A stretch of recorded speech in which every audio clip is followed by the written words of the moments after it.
Hey, how should we get by today financially? My husband had invited me to a fancy Chinese restaurant, and it was while we were dining there. I heard the voice of our eldest son's wife when as I stepped out of the room to head to the restroom. They couldn't possibly afford to dine at such a place, so I was curious how they managed to get in. Just as I reached out for the door to return to the room, I was stunned by their conversation. I'm afraid this might mean you won't be able to see your son and his wife for a while.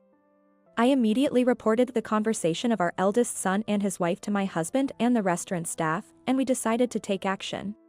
When his wife asked for a final confirmation, both Michael and I nodded firmly. It's no trouble at all. We'd appreciate your cooperation.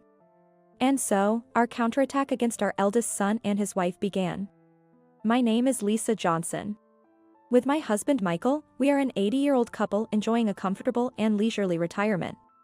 Michael and I share a hobby, gateball, which we enjoy together.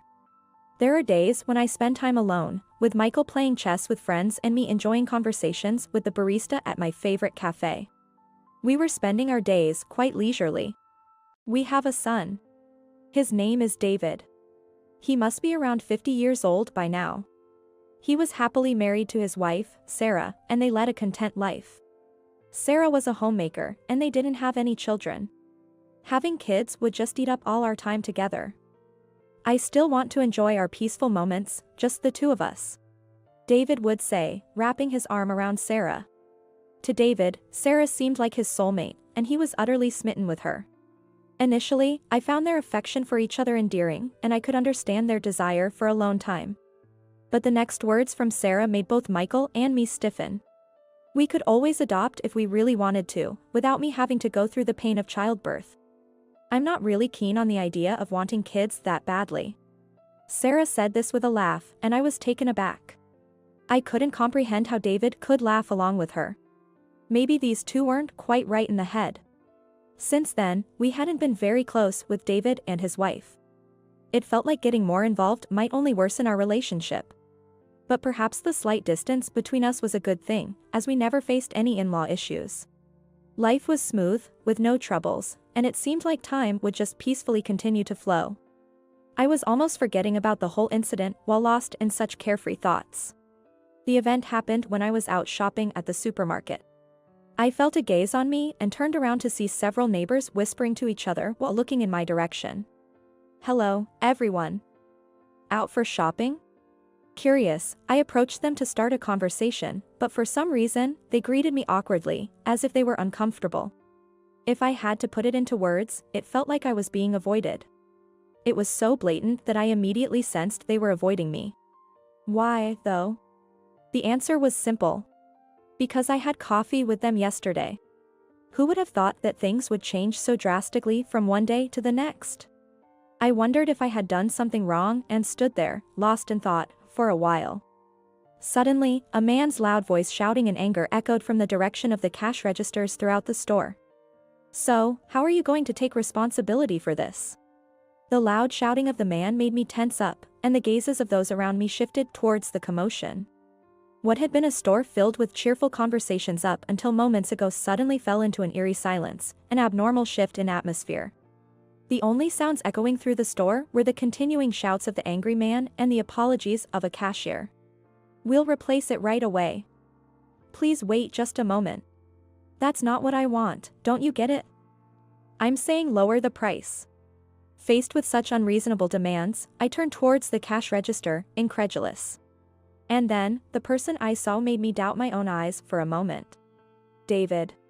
Incredibly, it was David who was raising his voice. As soon as I caught sight of him, I rushed over to him.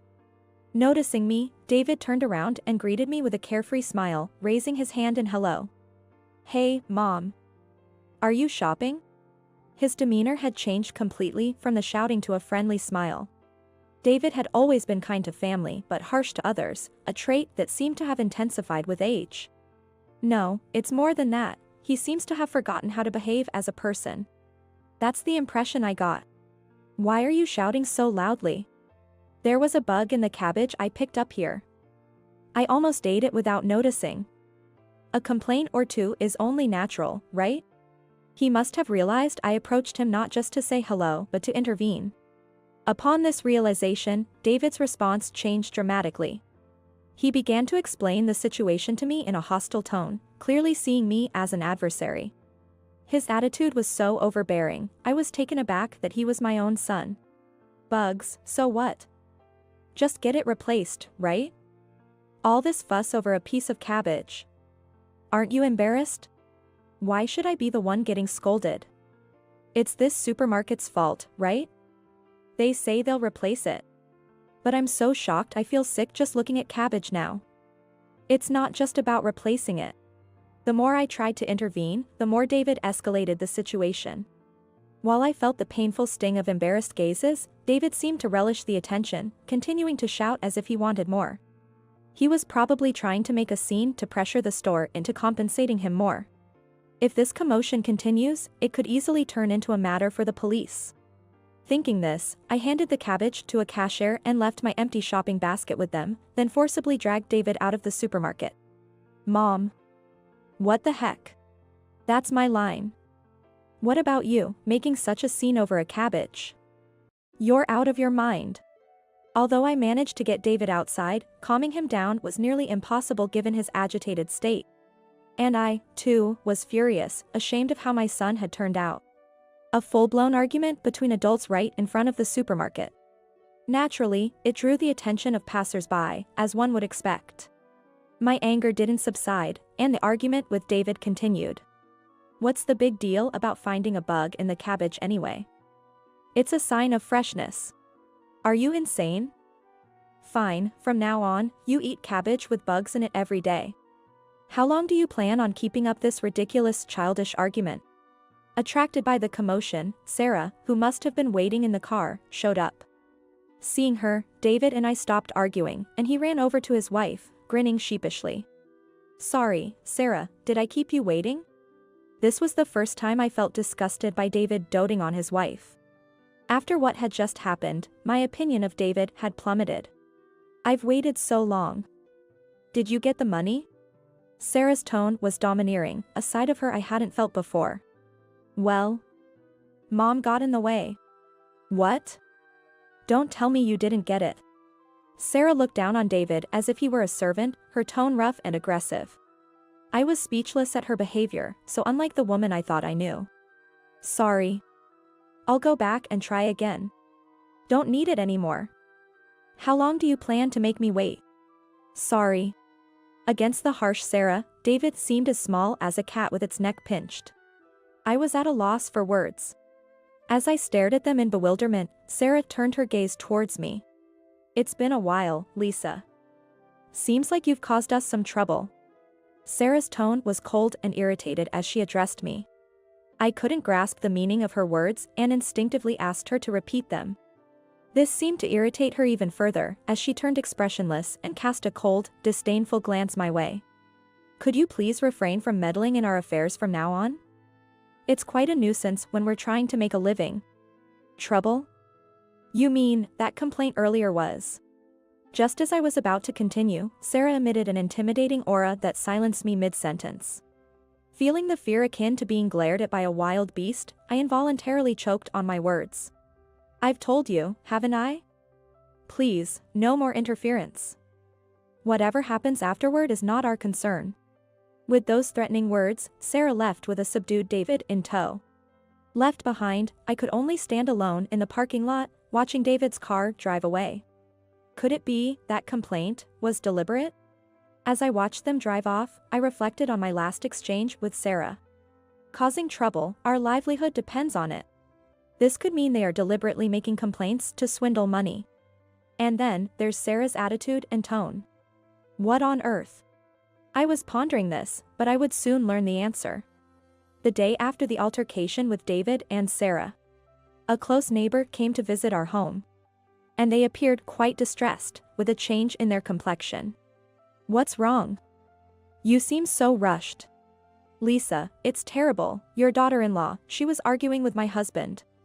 This neighbor was Jessica, the wife of the owner of my regular cafe. Feeling awkward about encountering the neighbors at the supermarket, I had been avoiding the place, but it seems David and Sarah showed up there. Apparently, they had caused a scene similar to the previous day, angering the cafe owner. David recorded the confrontation, and Sarah incited the owner, leading to a near-explosive situation. I hurriedly called Michael and went with Jessica to her cafe. Look, Lisa's here with her husband. Oh, Michael and Lisa. What's going on with your son and his wife? They're causing trouble at my cafe. We immediately apologized, knowing the cafe owner. We're so sorry. We'll take them home right away. It's you again, huh? David clicked his tongue, and Sarah muttered something in annoyance. Despite the rising anger, I wanted to resolve the situation more than anything. What's with that attitude? You're married into this family, aren't you? How dare you speak to your mother-in-law like that? The cafe owner, still caring for us despite the situation, moved me. But it seemed to annoy Sarah even more. I married David, not anyone else. That's all that matters to me. And serving such awful food to your customers, what were you thinking? What? You still have the nerve to say that? The cafe owner was about to confront her, but Michael calmed him down, apologizing deeply on the spot. We're truly sorry. We'll make amends for this rudeness at a later date. There are other customers here. Please, let's calm down for now. Michael apologized deeply. Seeing this, the cafe owner's anger subsided, and he asked us to just take David and Sarah home, saying that he didn't need any payment for the moment. Silently, my husband and I took them back home and led them to the living room. As soon as she sat on the sofa, Sarah sighed heavily, looking exhausted, while David seemed anxious, trying to appease her mood. Do you even realize what you've done? It was Michael who spoke up quietly. His expression was blank, yet his voice carried a tinge of anger. I had never seen Michael like this, even after all the years we've been together. It was so frightening that I, sitting right next to him, couldn't help but shiver. What do you mean? I just complained about the taste, that's all. I just didn't want to pay for such awful food. But Sarah was unfazed by his tone. Instead, she glared back defiantly, insisting she was in the right. What you're doing is a professional complainer. That store is run by a dear friend who has been very kind to us. So what? That has nothing to do with us. Facing Sarah, who seemed immune to common sense, Michael's anger only grew. I thought it wouldn't be good to give in to anger at this point. So, I decided to intervene in their conversation. Sarah, weren't you making our son do the same thing at the supermarket yesterday? Are you deliberately lodging complaints to skim money off? I voiced my suspicion. Between what happened yesterday and today, it's clear their actions are beyond common sense. They're nitpicking to get things for free. And their behavior is so extreme that no other explanation seems to fit. At this, Sarah burst into laughter. She laughed so hard she started to tear up, leaving both Michael and me dumbfounded. Lisa, you're quite sharp, aren't you? Exactly, if there's a way to eat cheaper, wouldn't anyone want to? I don't see what's so funny about that. Despite having her motives guessed, Sarah continued to laugh, showing no sign of being upset or confused. It was maddening. Her behavior left both Michael and me at a loss for words. Paying full price for food is just ridiculous when there are cheaper ways. I don't understand why everyone doesn't do it. Are you sane? Don't you realize that's practically criminal? You say criminal, but you know, most places don't want to make a big deal and tarnish their reputation. So they hardly ever call the police. They usually just give in to our demands to keep things quiet. You're insane. Your way of thinking is just not right. Even Michael, who had been silent, was taken aback by her remarks. Sarah continued, almost mocking him. Maybe I am crazy. But I've been doing things like this since I was young, so it's nothing new to me. It was then revealed that she used to be the leader of a ladies' gang. She shared her life story with us. I grew up in an orphanage and never knew my parents. By the time I realized it, I was part of a gang, and this kind of life was normal for me.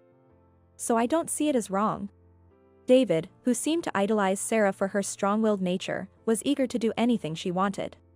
I like strong women like Sarah. I'll do anything she wants. David, you. Watching David speak adoringly of Sarah, I was filled with regret that my child had grown up to be this kind of adult. If you keep pestering us, I won't show any mercy, even to you, my in-laws. Consider this a final warning." With that, Sarah stood up, and David followed her out. I tried to hold them back, saying the conversation wasn't over, but my words fell on deaf ears. Michael and I could only stand there, watching their backs as they left. Attempts to contact David afterward, through phone calls or visits, were met with rejection. Our calls were blocked, and we became estranged. Following that incident, we, as a couple, started receiving cold stares from our neighbors. In a small town, rumors spread quickly, and being ignored or having our greetings unreturned became the norm. The whispers of passers-by made me paranoid, thinking they might be talking about me. We even went to apologize to the cafe we had troubled, only to be told not to come back as long as we were associated with David and Sarah. I was overwhelmed with frustration, and that night, I cried myself to sleep. Suppressing my voice, I cried, overwhelmed by the desire to just disappear because of the pain. Mentally exhausted, I ended up spending the next few days confined to bed. Fearful of even stepping outside, Michael took care of all the household chores for me. One day, Michael suggested we go out for a change of scenery. A friend who runs a Chinese restaurant said he'd love for you to come. This restaurant, run by Michael's friend, was exclusive and usually didn't welcome walk-ins. Hearing about my condition, they had insisted on inviting us over. "You've been so down, wouldn't it be nice to eat something delicious and cheer up?" Michael said, gently patting my back, his kindness making him all the more dear to me. Grateful for having married him, I accepted the dinner invitation. My face had grown thin from days of barely eating. I tried to hide it with makeup, but Michael saw through my forced smiles, telling me I didn't need to pretend. With a heart full of wishes I knew wouldn't come true, we headed to the restaurant. Upon arrival, we were warmly greeted by Brian and Stephanie. "Welcome, I've been waiting for you. It's been a while. We're in your care today. Lisa, please make yourself comfortable. The Chinese cuisine our young chefs prepare is exceptional," Stephanie said, her gentle demeanor and Brian's solid presence providing a sense of relief. Smiling weakly, I nodded in response to their kind words. Concerned for my weakened state, Stephanie took my hand and supported me as she guided us through the restaurant. The interior, meticulously cleaned, radiated a sense of cleanliness. "Welcome. We've been waiting for you." The one who greeted us with those words was the head chef, Alex. His energy was so uplifting that it almost overwhelmed my despondent spirit with its vigor. "I'll put my best effort into today's dishes. Alex's cooking is truly exceptional. Please, relax and enjoy your meal." The one who offered that comforting smile was the server, Evelyn. Her gentle smile soothed my heart, and a natural smile found its way back to my face. It was while we were being treated to delicious Chinese cuisine that I almost began to forget about David and his wife's troubles. "Hey, how should we get by today financially?" On my way to the restroom, I happened to hear a familiar voice coming from one of the private rooms. "In a store known to my parents? That might be risky. What are you scared of? It's no different from the places we usually go to. Still, I mean, since when did you become such a wimp? I get so annoyed seeing men without any backbone." I immediately recognized it was David and Sarah from the tone and words. How did they manage to get into this restaurant? It was just as I reached out to touch the door of the room, intending to listen closer. Hearing the content of the conversation, the color drained from my face. And just then, I nearly collapsed on the spot. "Ma'am? Are you all right? Do you feel unwell?" Alex was there to explain the dishes. Unable to explain my situation, I simply expressed my desire to return to our room. But in my weakened state, walking was a challenge. Upon hearing this, Alex hesitated before saying, "I'm sorry, it might not be appropriate since you're a lady, but..." Considering the emergency, he gently lifted me and carried me back to the room. Upon being hurriedly brought to the room, I found Michael, Stephanie, and Brian already gathered inside.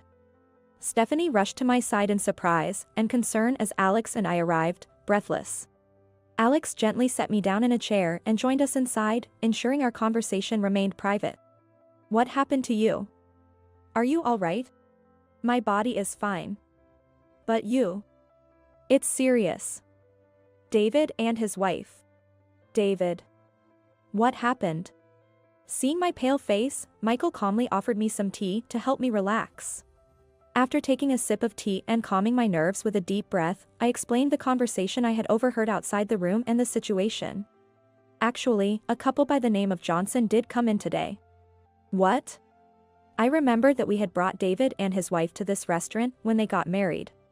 At that time, Brian had made a membership card for them, knowing they were our children. So, that's how they managed to come here for a meal. I'm sorry. It's all because I did something unnecessary. Why are you apologizing, Brian? We are the ones who should be sorry. What should we do now? It would be bad if they start causing trouble inside the restaurant. As we all worried about the situation, Alex came up with a suggestion. How about this? We were hesitant to accept his proposal. But that would be too much to ask of you, Alex. Don't worry about it. If I can help you out, this is the least I can do. Alex's hearty laugh and reassuring demeanor brought a smile to our faces, despite the situation. But doing this might mean you won't be able to see your son and his wife for a while. Stephanie looked at us sternly, making sure we were ready for the consequences. Michael and I exchanged glances and nodded slightly. It's all right. If you can help us, we would greatly appreciate it. Are you sure about this? Yes. We can't stop them on our own. Please, we're counting on you. And so, our counteraction against David and his wife began. Hey, call the manager over here. As expected, Sarah started shouting in the restaurant, causing other customers to peek out from their private rooms wondering what the commotion was about. I'm the head chef, Alex, but what seems to be the problem? Alex rushed over to ask David and his wife what had happened. There's a hair in the soup we were served. How are you going to make this right? We're paying good money here, so take responsibility. Sarah, as usual, began complaining. The surrounding customers murmured among themselves, and the staff expressed their concern. A hair, you say? Alex, however, remained composed and addressed the situation firmly. Upon inspecting the soup with the alleged hair, he noticed something odd. This hair doesn't belong to any of our staff. David and Sarah looked nervously at Alex as he calmly analyzed the situation. The surrounding customers became increasingly interested, and everyone in the restaurant turned their attention to the exchange between David, Sarah, and Alex.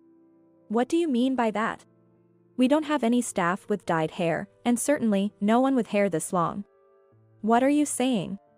Sarah was flustered by Alex's keen observation. But then David began to make excuses, trying to defend their actions. Are you accusing us, the customers? Of course not. However, if this was intentionally placed by a customer, that would be a serious issue, wouldn't it? Show us proof that we did it before you start making accusations. If proof is found, then it's all right to speak up, correct? Hearing the conversation, the wife appeared, followed by Brian, making their presence known. Despite the firm stance taken by everyone, David looked around nervously, taken aback by their unwavering demeanor. What you're doing is a clear crime, you know? Wouldn't it be wise to realize your place before making a bigger scene? What? You guys, is this how you treat your customers at a high-end restaurant? You're not customers or anything of the sort. Michael retorted, not backing down from David and Sarah's persistent defiance. Upon recognizing the familiar voices, David and Sarah turned to face us, their expressions puzzled. You two again? Why are you here? That's our line. This place belongs to our dear friends. Enough with the disgraceful behavior. Disgraceful? There was a hair in the food. This is a legitimate complaint. You're barking up the wrong tree. We know you intentionally put the hair in there. I pointed to the ceiling, indicating something. On the ceiling, there was a black, round device installed. What's that supposed to be? You don't know? That's a security camera. So what? As I informed Sarah in a manner that seemed to look down on her ignorance, she displayed her anger openly. Even as she glared at me defiantly, it seemed she had yet to grasp the significance of the camera's presence. It was David who first understood the situation. Wait, that means? Why are you suddenly looking so pale? Looks like David realizes what a security camera means. So what? Sarah was visibly frustrated by the slow unraveling of the situation. Seeing is believing. Believing it was better to show than tell, Michael opened the door and pointed to the ceiling. There was a security camera installed there. That camera can cover 360 degrees, capturing everything around it. Even Sarah had to acknowledge the implication. Her face turned pale as she opened and closed her mouth like a fish out of water. If you're still not convinced, we can have that hair DNA tested or whatever. We're prepared to take this to the very end. Brian added to the pressure with a wide grin, threatening them further. Then, the sound of sirens approached from outside. What? Looks like your ride is here. My ride? Sarah reacted with a pale face to my words. With a cold smile, I replied. It's time to say goodbye to you two for a while. What do you mean? Before the bewildered David and Sarah, the police appeared. They began questioning them, surrounded by officers. Are you the ones who have been causing a disturbance and trying to press charges unjustly? Disturbance. Those people. They've been making baseless complaints to get free meals. I interrupted David's attempt at an excuse, explaining the situation to the officers. David and Sarah resisted, but the officer warned that further resistance could worsen their situation, quieting them down. For now, let's discuss this at the police station. Shall we go together? That's absurd. We haven't done anything wrong. Give it up. The police already know everything. We've told them about your false testimonies and attempts to frame this restaurant. All the despicable things you've done up until now will also be addressed. Make sure to tell them everything. That's the situation. We'll take our time to listen to everything you have to say, no matter how many hours it takes. Shall we go? The officer's face, smiling amiably as he spoke, carried an underlying sense of intimidation. Even the usually volatile Sarah had no choice but to calm down. Then, we'll take them with us. Thank you very much. Michael and I expressed our gratitude to the polite officers. As David and Sarah were escorted away, a round of applause erupted from within the restaurant. That was awesome. Alex, great acting. I was worried it might be too obvious. We could only feel thankful for the warmth and camaraderie of the regular customers, who shared their thoughts with laughter. Alex, Stephanie, Brian, thank you so much. Not at all. If this brings you peace of mind, it's our greatest pleasure. It turned out just as Alex predicted. If it's something that type would do, you can usually guess. Laughing, Alex was someone neither Michael nor I could thank enough.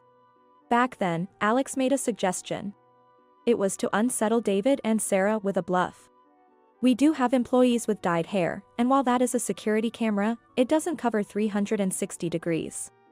I was worried they might know too much. It was a gamble, but I'm glad it worked out. All thanks to Stephanie, Brian, and everyone's cooperation.